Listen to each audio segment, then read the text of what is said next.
Welcome to this training on the institutional referral process for single adults. This training is for healthcare facility discharge planners and shelter staff handling referrals from healthcare facilities. By the end of this training, you will be able to demonstrate an understanding of the DHS shelter system and street homeless solutions, demonstrate an understanding of the medical appropriateness criteria for DHS single adults facilities, describe the medical appropriateness referral process and screening, provide alternative options to shelter, demonstrate an understanding of discharge coordination when referring medically appropriate patients to DHS.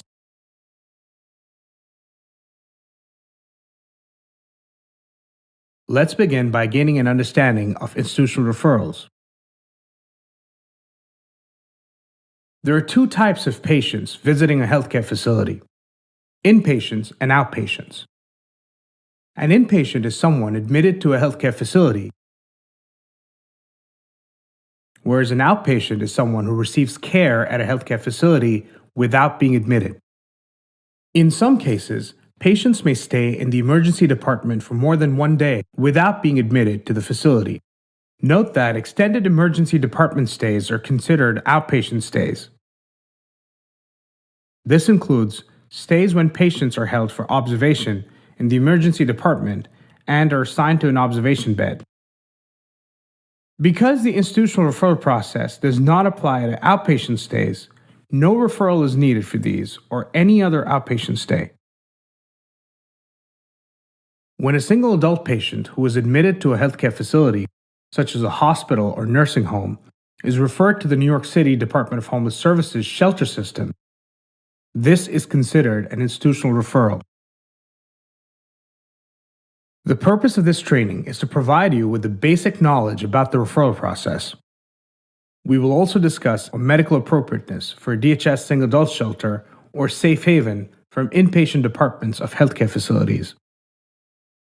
While this video does not provide every detail included in the DHS institutional referral policy available on the DHS website, it is a guide or refresher on the criteria and steps needed to make a successful referral to DHS.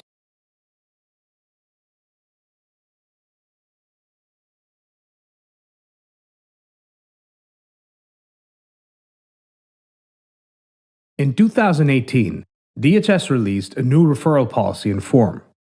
Previously, we had 4 different forms to fill out by hand, all to be faxed to the designated party at DHS with subsequent communication, including determinations by DHS over the phone.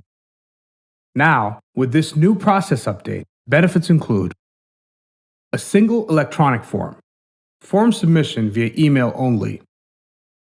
The specific medical appropriateness criteria are listed clearly in the form and in the procedure.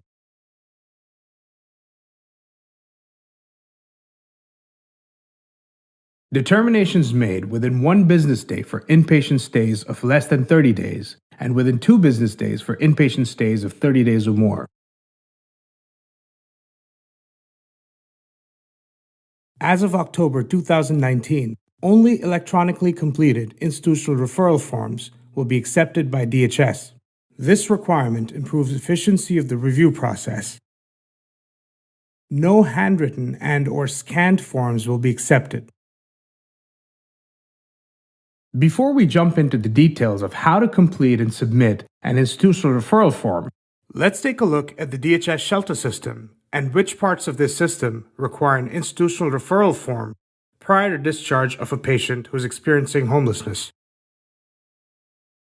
DHS serves a diverse population of clients, including single adults, adult families, families with children, both in shelter and living on the street.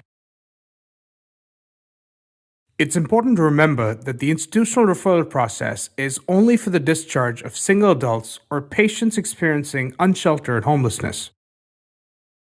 Let's consider the case of John. John is a single adult experiencing homelessness, meaning he's not with family members who would move into a shelter with him. Therefore, he needs a place to stay at night and is referred to the single men's intake facility. Upon arriving at the intake facility, John is asked to fill out a diversion questionnaire to help determine whether a shelter would be the most appropriate option for him, as he might still have family or friends willing to take him in. In the unfortunate event that John does not have relatives or friends who can accommodate him, he will first be transferred to one of the city's 4 men's assessment shelters. Here, DHS will assess his health and needs and place him at an appropriate program shelter best equipped to meet his needs. DHS provides a variety of single adult program shelters, including mental health shelters, substance use disorder shelters, a small number of semi-specialized shelters such as veterans, young adult, LGBTQI, or older adults, and general and employment shelters. Once John is assigned to a program shelter, he will ideally remain at this shelter to receive case management and other services until he moves into permanent housing. If John leaves the shelter for any reason and comes back within 1 year, he will return to his assigned program shelter. If he leaves and returns after 1 year, however, John will need to return to the 30th Street Men's Intake to restart the process. These steps are similar for single women. However, single women may go to one of the 2 intake sites, Franklin Women's Shelter in the Bronx or Help Women's Center in Brooklyn. These sites are also where single women will be assessed to be assigned to a program shelter. DHS shelters do not provide nursing services or 24-hour medical services.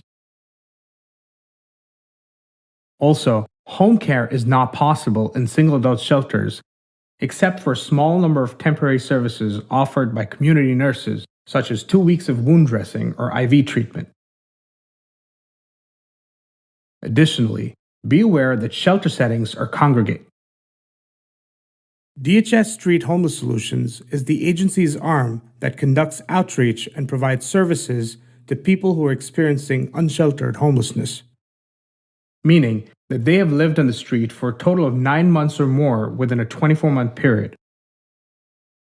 Under the umbrella of Street Homeless Solutions are specialized services and dedicated facilities, which include safe havens, drop-in centers, and outreach.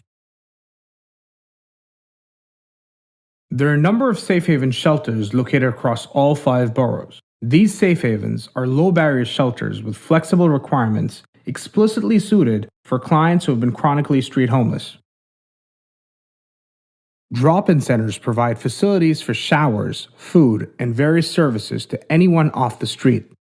There are 6 that are operational in all 5 boroughs, but they do not have beds and do not accept discharges from healthcare facilities. Outreach teams offer 24/7 canvassing, outreach, and engagement of street homeless individuals in all 5 boroughs. Each borough has a specific team assigned to that borough. Street outreach should be notified when people who are experiencing unsheltered homelessness arrive at a healthcare facility. Patients must never be discharged to the street. As an example, let's consider the case of John.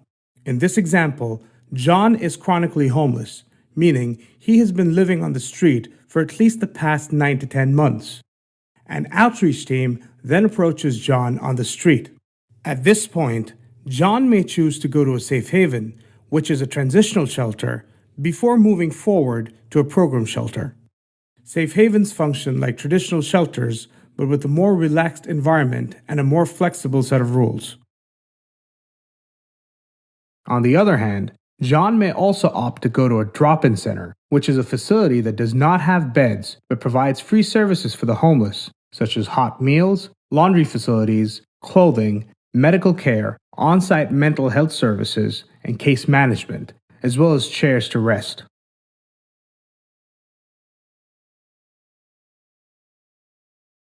Drop-in centers, safe havens, and outreach teams are different ways DHS serves its single adults clients' needs. But it's important to keep in mind that helping at-risk patients avoid homelessness in the first place is our primary goal. A key step to preventing homelessness is discovering who is at risk of becoming homeless and helping them find alternatives to shelter. As a healthcare facility, it is essential that you determine early on in your patient's stay if they are or may become homeless. Ask the patient the following questions. Where did you stay last night? Can you return to this place upon discharge? If not, is there other safe housing where you can stay upon discharge or when you leave the place you're currently staying? If you learn that your patient is at risk of being homeless, here are a few things you can do to help. Help your patient return to pre-admission housing. Dial 311 and ask Homebase to get assistance with homeless prevention. Homebase will develop a personalized plan to overcome the immediate housing crisis and achieve housing stability. You can learn more about New York City's homeless prevention options online.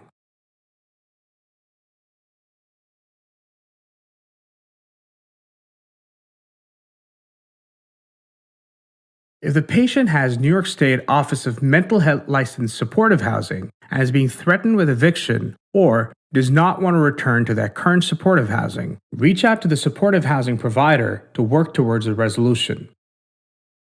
If a resolution is not reached, contact the OMH New York City field office at 212-330-1650 and ask for the Director of Homeless Services. If you are unsure whether your patient has OMH housing, you may be able to find their address information in Psyches or through their Managed Care Organization or MCO. Inquire whether the patient has family or friends willing to take them in. If your patient is diagnosed with HIV or AIDS, they qualify for HASA emergency housing, supportive housing, or rental assistance and should be referred to HASA.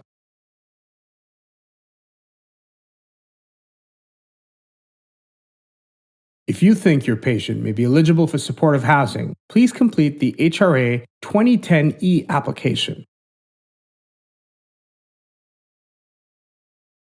Even if the patient is discharged before the application can be processed, getting the application started will help reduce the time they spend in shelter.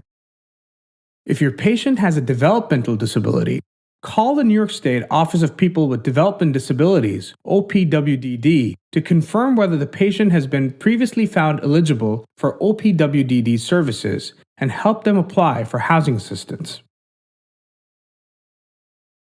If the patient has Medicaid, you can review exception codes and managed care exemptions in eMedNI for codes that are OPWDD related, including Managed Care Exemption Code 95. Please refer to your eMedNI handbook for additional codes. Note that the absence of a code in eMedNI does not indicate ineligibility for OPWDD assistance.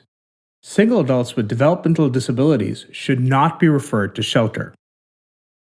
When considering discharging a patient with medical needs to DHS, carefully determine the most appropriate setting for the patient. It is likely not a shelter. Please consider a nursing home or assisted living. Patients must be entirely independent to be in a single adult shelter. Before referring a patient to DHS, ensure that the patient has no other medical recourse. Shelter should always be the last resort. If your patient is already or will become homeless upon discharge, DHS strongly encourages you to apply the ICD-10 code Z59.0 in the patient's record and claim.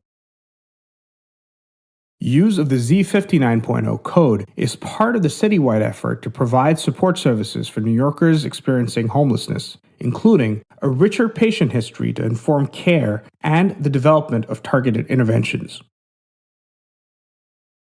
Note that there is a separate code to use if a patient is unstably housed but not homeless. Unstably housed means that following discharge, the patient will have a place to sleep, which is not a DHS or other temporary shelter, and that the housing arrangement is not secure. For example, the patient may be living temporarily with a friend or family member, doubled up, sleeping on someone's couch, or at the imminent risk of eviction or losing their home. If your patient is not currently experiencing homelessness but will be discharged to an unstable housing situation, use ICD 10 code Z59.9. The distinct Z59.0 code for patients who are currently or newly experiencing homelessness is an impactful way to help improve care for patients across New York City. If needed, we recommend working with both your facility's finance office and IT or clinical informatics department to ensure that the Z59.0 code is included in the claim. Patients who have OMH housing and SRO, which is a single room occupancy, or supportive housing, are not homeless and should be discharged back to their prior place of residence to avoid homelessness. In addition to a patient having no alternative to shelter, the other requirement to refer a patient to DHS is that they must be able to care for themselves independently. DHS does not operate medical or respite shelters, and its facilities do not provide on-site home care. Only patients who can live independently are appropriate for shelter, meaning they must be able to perform all activities of daily living, also known as ADLs, without assistance from another person, including but not limited to these 5 basic ADLs: bathing, dressing, transferring, toileting, eating. DHS makes the determination of appropriateness for shelter for patients discharged from healthcare facilities. Let's take a look at the criteria for medical appropriateness. Some individuals with limitations or special needs may be appropriate for shelter and can be referred to DHS. You can make a request for the patient to receive a reasonable accommodation for their needs if they're independent and do not require assistance to complete their ADLs. DHS will review these cases to determine whether the shelter can accommodate these patients. Examples include, but are not limited to, assistance up to twice per day by a visiting nurse for up to 2 weeks, wounds that are not overly weeping and draining and require less than 2 weeks of care, need access to temporary bed rest, use of ambulatory aids, enhanced equipment, or a first floor placement, medically necessary diet, use of an oxygen concentrator.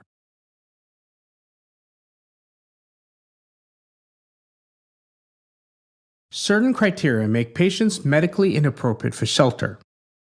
The absolute exclusion criteria are a set of conditions that make a patient medically unsuitable for shelter. These could be one or more of the following conditions: inability to care for self and independently manage activities of daily living. Use the ADL assessment form included on the referral form. An ADL score of less than 12 indicates medical inappropriateness for shelter. The ADL assessment form must be completed by a clinician on the patient's team.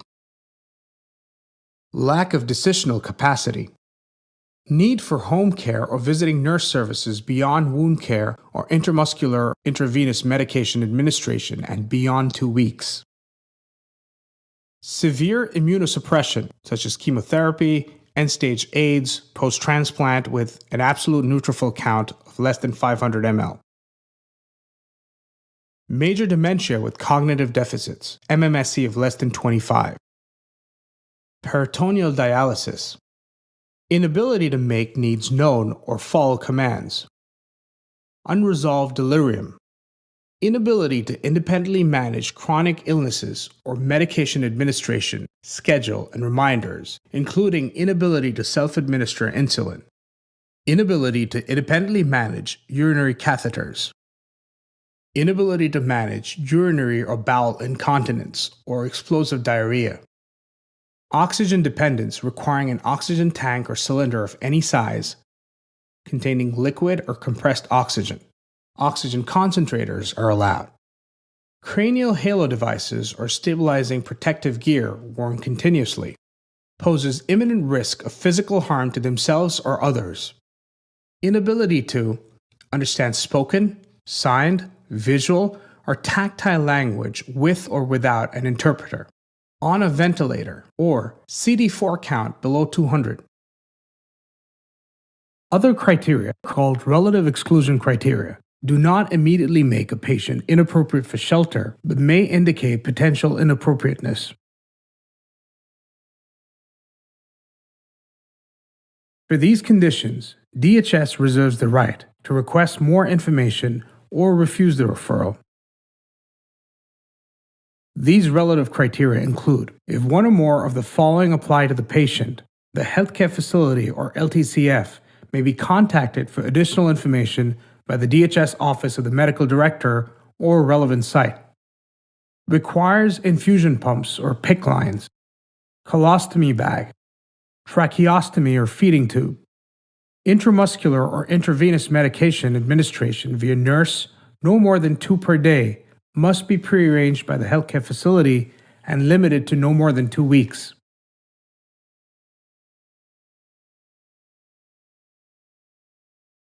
If you believe that your patient meets the requirements for referral to DHS, meaning your patient is experiencing homelessness with no alternative to shelter, and that they're medically appropriate for shelter, it's time to start the DHS institutional referral process. First, it's helpful to know what parties are involved in the institutional referral process and what role each party plays. The responsibility of the patient is to consent to a referral being made to shelter. No referral should be made if the patient does not consent. The responsibility of the healthcare facility staff is to assist the patient in avoiding homelessness prior to sending a referral form to DHS. Complete and send the referral form prior to patient discharge, and help DHS in the review process by providing additional information upon request. Complete and send the institutional referral patient consent form for new patients only. Wait for an email confirmation of approval by DHS before discharging the patient to shelter. However, the healthcare facility may discharge the patient at their discretion if there has been no response from DHS within the given timeframe. The response timeframe is 1 business day for patients who are at the healthcare facility for under 30 days, and 2 business days for patients whose stays were 30 days or longer. Assist eligible clients in enrolling in a health home and identifying their managed care organization and a primary care provider. Coordinate all necessary follow-up care for the patient. Communicate arrangements to shelter staff. Provide 2-week supply of medication upon patient discharge. Discharge the patient only on Monday through Friday between 9 a.m. and 3 p.m. DHS is involved in the following ways. The DHS Office of the Medical Director, or OMD, reviews incoming referrals for men new to the DHS single adult shelter system and men who are returning to the shelter after 1 year. Women's intake and assessment shelters review incoming referrals for women new to the DHS single adult shelter system and women who are returning to shelter after 1 year. All single adult shelters review incoming referrals for the shelter's current DHS clients. The agency communicates with the healthcare facility regarding the determination and discharge coordination. They alert DHS program administrators and medical providers and the Office of the Medical Director as needed about inappropriate referrals. They collect and report referral data. Other activities of OMD include to oversee and provide support and training for the referral procedure and to collect and analyze referral data. To make the referral process as efficient as possible and to avoid needless, inappropriate discharges to shelter, DHS offers specific guidance for healthcare facilities interested in creating a referral to DHS. There are also communication guidelines that DHS requests healthcare facilities and shelters to follow. Let's take a look at these guidance measures. The healthcare facility should start the discharge process early in the hospital stay, confirming whether the patient is a current DHS client by checking Worker Connect, calling the DHS hospital referral line, or emailing The referral form should clearly indicate if the client has complex medical needs. Healthcare facilities are encouraged to submit clinical support documentation with the referral form when requesting a reasonable accommodation. At least a primary care appointment must be made at the time of referral. All follow-up information must be included in the referral form or be submitted to the receiving shelter on the day of discharge at the latest. Once an affirmative determination is received, the healthcare facility can discharge the client, but only between 9 a.m. and 3 p.m. Monday through Friday. Note: for patients who have stayed at the healthcare facility for under 30 days, if a full business day has passed without a determination and the patient does not meet any of the absolute or relative exclusion criteria, best practice is to continue to wait for a determination from the shelter before discharging the patient. However, at their discretion, the healthcare facility may discharge this patient to DHS. Communication between DHS sites and the healthcare facility is crucial for the well-being of our patients and clients. We ask that shelters and healthcare facilities begin to implement the following communication guidelines. The healthcare facility and DHS staff who are located within a short distance of each other are encouraged to set up visits and tours to better understand the workflow of the other facility. The healthcare facility will be provided with the name, phone number, and email of the DHS site reviewer when calling the DHS referral line to facilitate communication. The healthcare facility will be provided a monthly list of shelters, directors' names, telephone numbers, and email addresses, and should use this list to facilitate discharge planning and communication. Phone numbers and emails of referring healthcare facility staff and treating physicians should be noted on the referral form to facilitate care coordination and communication. When inappropriate referrals are made to DHS, this can pose serious health risks to the individual being discharged to shelter. Inappropriate referrals include a medically inappropriate individual discharged to DHS. An individual arrives at a shelter from a healthcare facility without a referral. Lack of discharge planning. If any of these scenarios occur, the receiving DHS site will submit a notification to the site's medical provider if they have one. A complaint will be made with the discharging healthcare facility.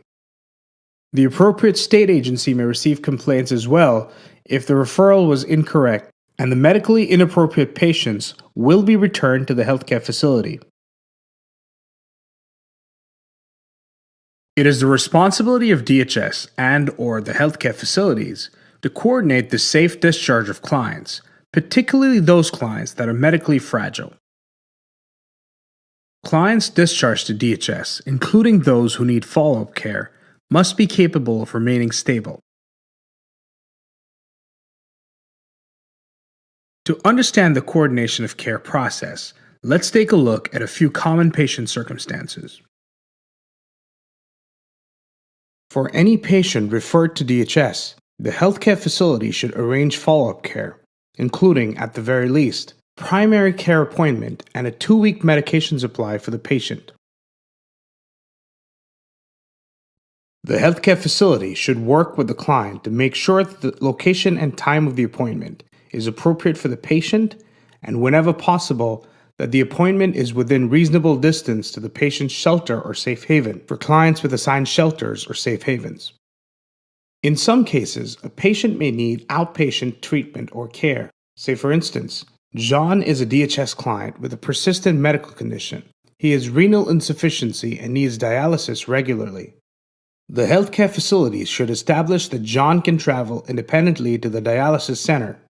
If John cannot travel alone, the healthcare facility should arrange for transportation to the center before discharge and provide John, at minimum, a 2-week medication supply upon discharge, unless otherwise directed by John's primary care provider.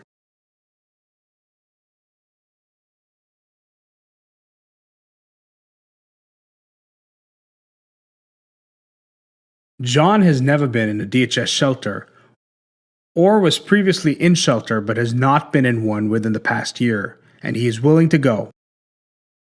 The healthcare facility determines early in his stay that John is a patient experiencing homelessness with no alternatives to shelter. By asking the previously recommended questions about John's current living situation and by working with John to explore alternatives to shelter.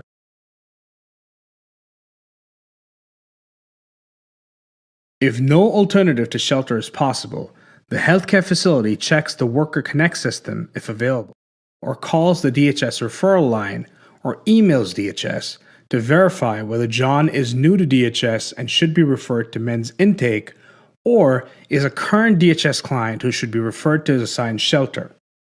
In this example, the healthcare facility learns that John is a new DHS client or that he is returning after more than a year of being out of shelter. The healthcare facility fills out all sections of the referral form, obtains the patient's consent to make a referral to DHS. The patient must sign, and the healthcare facility must submit it to the email address.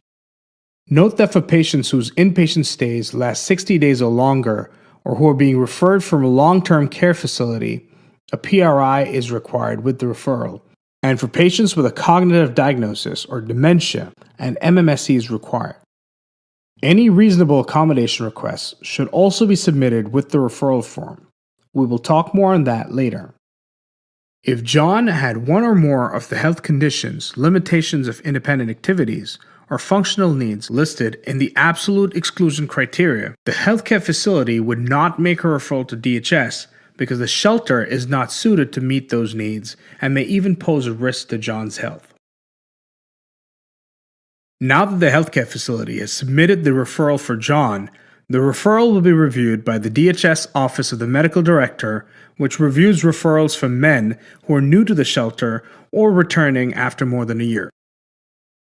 If John was an inpatient at the healthcare facility for less than 30 days, the office reviews and returns a determination on John's medical appropriateness for shelter within 1 business day. If John stayed at the healthcare facility for 30 or more inpatient days, the determination is made within 2 business days. In some cases, additional information will be requested from the healthcare facility, such as a PRI or MMSE. When this happens, the requested information is required for a determination to be made, and the healthcare facility must submit it to the same email address. Once the information is submitted, the review timeline will be reset, and the healthcare facility must wait for a determination to be made. Once the healthcare facility is notified via email that John is suitable for shelter, the healthcare facility is careful to discharge the patient only between the hours of 9 a.m. and 3 p.m. Monday through Friday. During these hours, the shelter is staffed properly to receive John and guarantee him a bed upon his arrival. If the referral form submitted to DHS is incomplete, the healthcare facility will be informed of the situation. The review timeline of 1 business day or 2 business days, depending on the patient's length of stay at the facility, will be reset. For women who are new to DHS or who have been out of shelter for over a year, the healthcare facility follows the same process. Determine the patient's housing status early in their stay. Check Worker Connect if available, or call the referral line or email DHS to verify the patient's status as a new or returning DHS client. And complete and submit the referral form and any other needed documentation as mentioned previously with a patient's signed consent. All referrals to women's intake are emailed to and are reviewed by the women's intake shelters.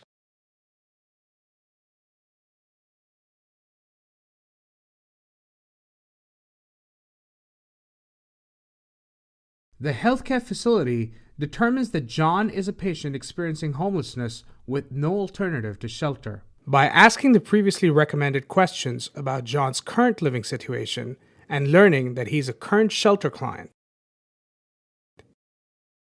For current shelter clients who are still medically appropriate for shelter, the hospital doesn't need to explore alternatives.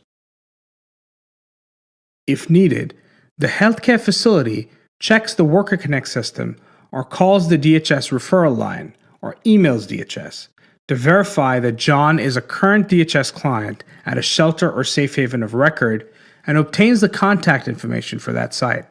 Now, because in this example, John is already a client, when the healthcare facility fills out the referral form, they complete all sections of the form except for Section 2. Existing DHS shelter or safe haven residents do not need to sign the consent for referral to shelter. The healthcare facility will email the form to the patient's assigned shelter or safe haven. Remember that a PRI, MMSE, and a reasonable accommodation form may be needed depending on the circumstances. The same review timeline applies when referrals are submitted for current DHS clients.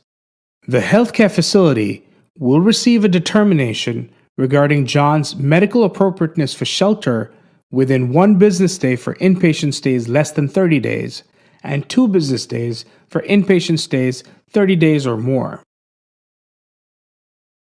The shelter or safe haven may request additional information during the review process. Once the safe haven notifies the healthcare facility that John can be accommodated, an appropriate discharge plan is made, and John is discharged to the safe haven. The hospital needs to verify that there is a bed at the safe haven, and if not, work with the safe haven for a bed assignment.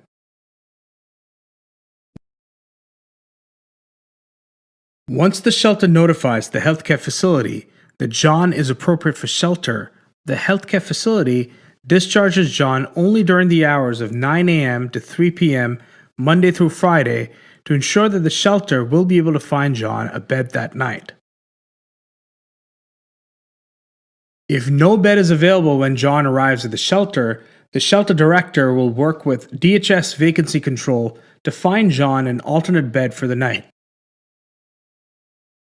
DHS recommends that, for medically fragile clients who need a bed immediately upon arrival, the client is kept at the healthcare facility until a shelter bed is assigned. This is on a case-by-case basis and based in conversation with the shelter. The time of discharge will then be negotiated with the shelter.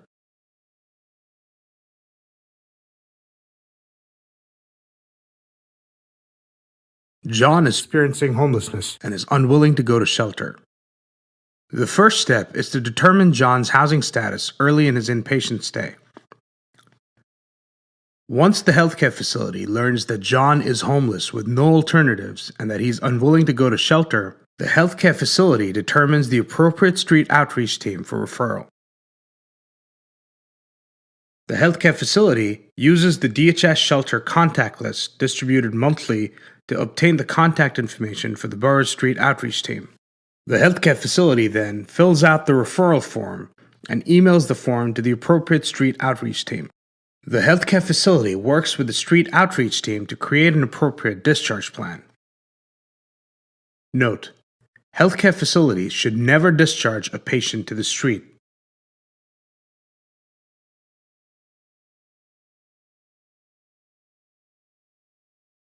Sometimes DHS clients need reasonable accommodations at the shelter or at the healthcare facility depending on their circumstances.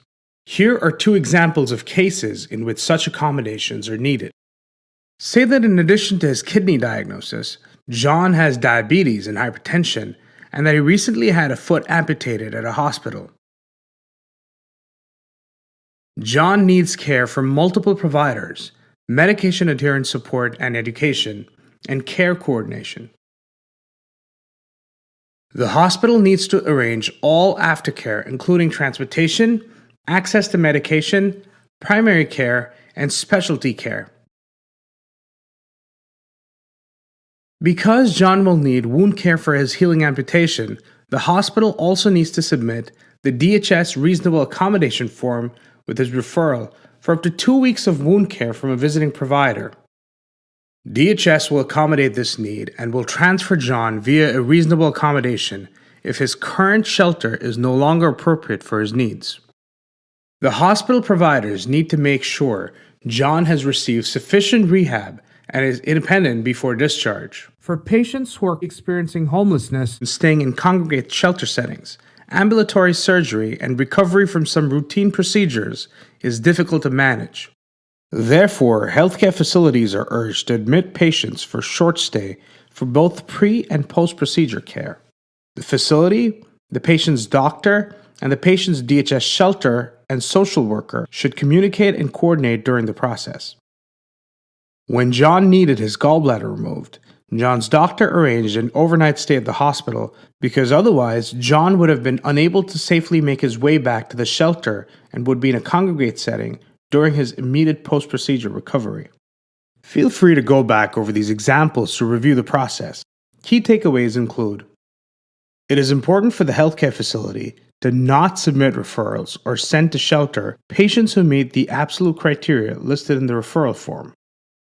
For patients who are new to DHS or returning after 1 year, the healthcare facility should always seek alternatives for the patient before making a referral to DHS.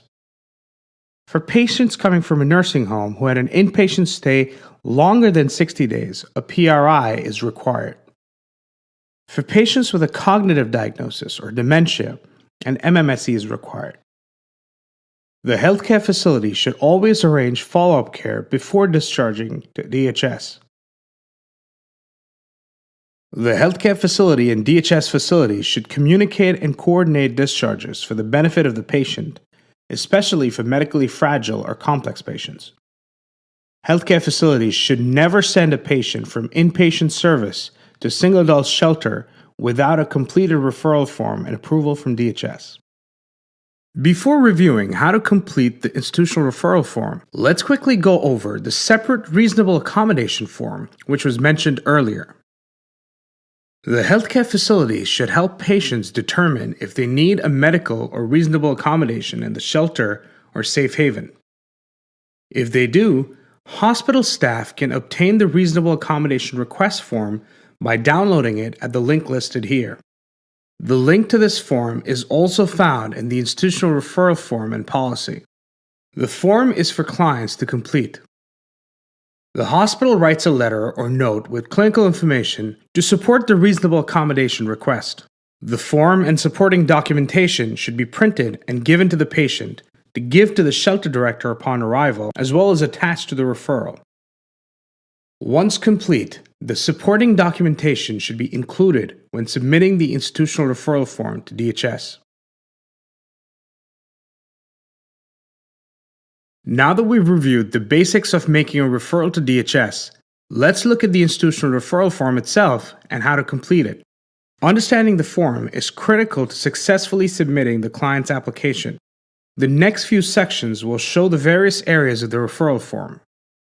We will look at the entire referral form, which is 7 sections. Introduction and Directions. Section 1. Patient Demographic and Hospital Information. Section 2. Past and Current Housing History. Section 3. Clinical Information. Section 4. Functional Status. Activities of Daily Living.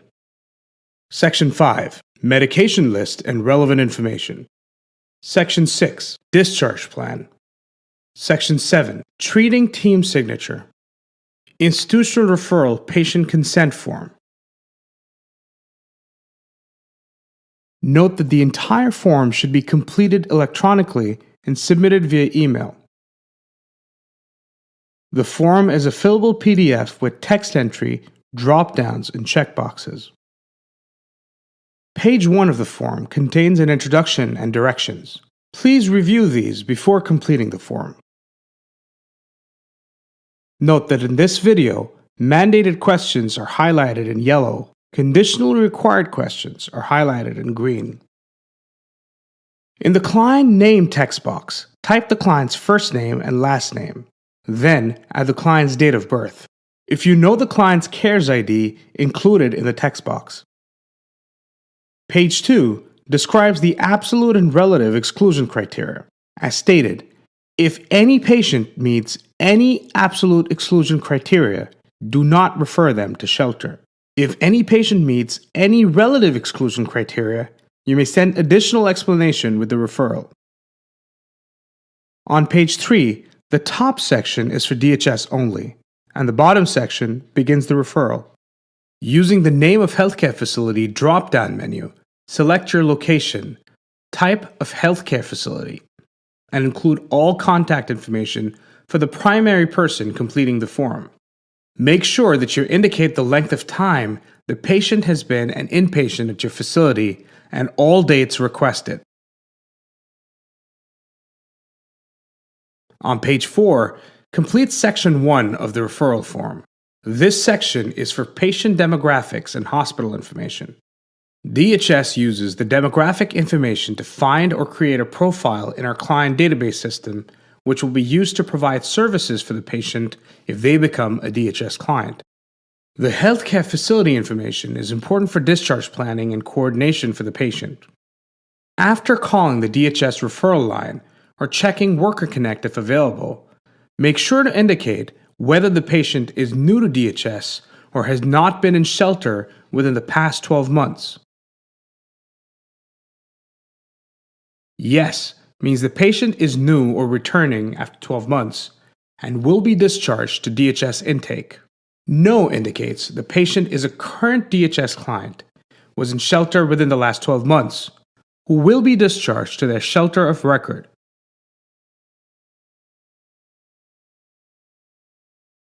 All yellow outlined areas are required. Note that if the patient has been in hospital for over 2 months or is being referred from a nursing home, a PRI is required and should be submitted with the referral. Page 5 is the DHS ADL assessment form. This form is to be taken seriously. All too often, there are discrepancies between the answers in this form and the patient's true condition upon arrival or the PRI that is requested.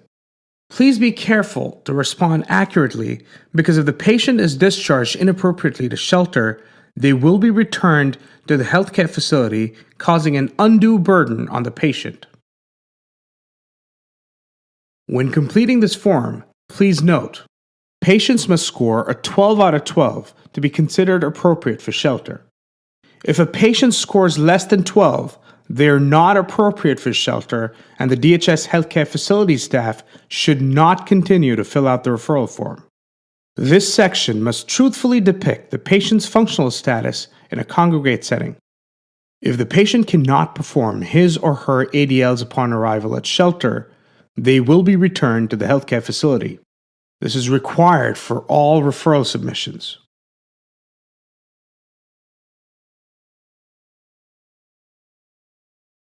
Section 2, which covers past and current housing history, begins on page 6 and is only required for new patients.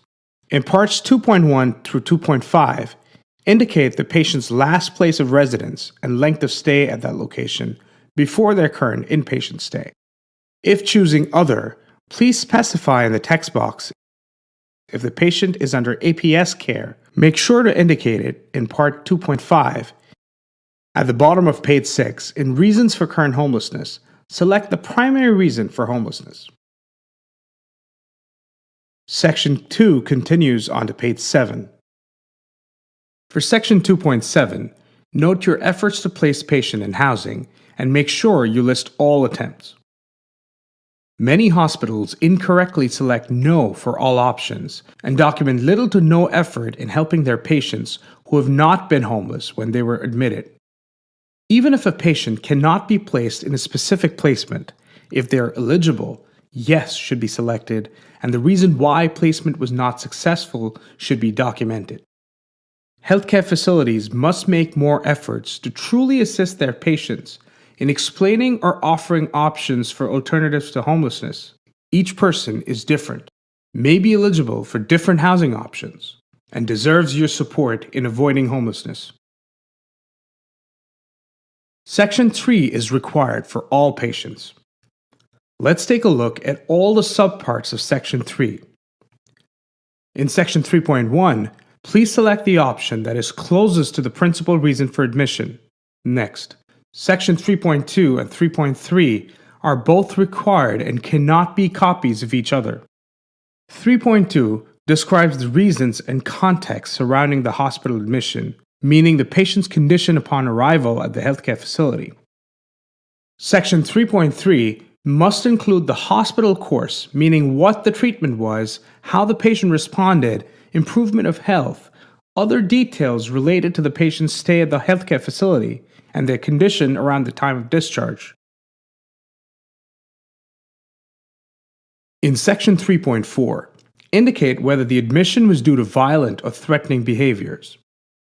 If this was the reason for admission, follow-up questions 1 through 5 are required. If the patient has a known history of arson, this must be indicated in Section 3.5. For Section 3.6, report the number of hospital stays in the past 12 months by inquiring with the patient. Section 3 continues on to page 9 and is required for all patients. You must list all medical and behavioral health conditions, whether related to the admission or not. If the patient has cancer, chronic renal disease, dementia, diabetes, heart failure, HIV/AIDS, immunosuppression, recent surgery, TB tests, substance use, or history of overdose, all follow-up questions related to those conditions must be answered or the referral will be returned as incomplete. Section 4 is also required for all patients. Knowing a patient's functional status is an important step in ensuring that DHS can accommodate their needs. Please answer each item truthfully. If the patient has temporary or permanent disability, provide supporting clinical documentation for the reasonable accommodation request and include that when submitting the referral. A PRI is required if the patient is being referred from a long-term care facility or has been hospitalized for over 60 days. Note: DHS may request a PRI, MMSE, or other additional documentation during the review process. Section 5, also required for all patients, should be thoroughly completed listing all discharge medication. Alternatively, a list of medications can be attached. Note that the healthcare facility should always discharge patients with at least 2 weeks of medication in hand. This section also provides a space for information that DHS should consider regarding the patient to optimize shelter and service coordination. All referrals must include planned follow-up care, including at least a primary care physician appointment. In Section 6, check off planned appointments, even if arrangements are still being made. If the referral is sent prior to a finalized appointment, the date, time, location, and contact information should be emailed to DHS as soon as possible. For AOT or ACT clients, be sure to include their contact information and submit a reasonable accommodation form for location-based placement. At the end of the form, complete Section 7 by listing at least 2 care providers and their contact information. This page serves to attest that the information submitted to DHS via the form is a true and accurate representation of the health conditions, limitations of independent activities, and functional needs of the patient. The treatment team believes that the patient will be able to function in shelter in a congregate setting and without home care or long-term nursing support, and that the patient has no health, mental, or emotional concerns that may make them a danger to themselves or others in a shelter setting. The referring healthcare facility also attests that alternatives to homelessness were explored prior to submitting the referral. For all patients who are new to DHS or who have been out of shelter for over a year, the institutional referral patient consent form must be completed by the patient and included in the submission to DHS. Once Section 7, the institutional referral patient consent form for patients new to DHS, and the rest of the form is completed, be sure to email the form to the correct email address depending on the patient's status as a new or current DHS client as described earlier in this training.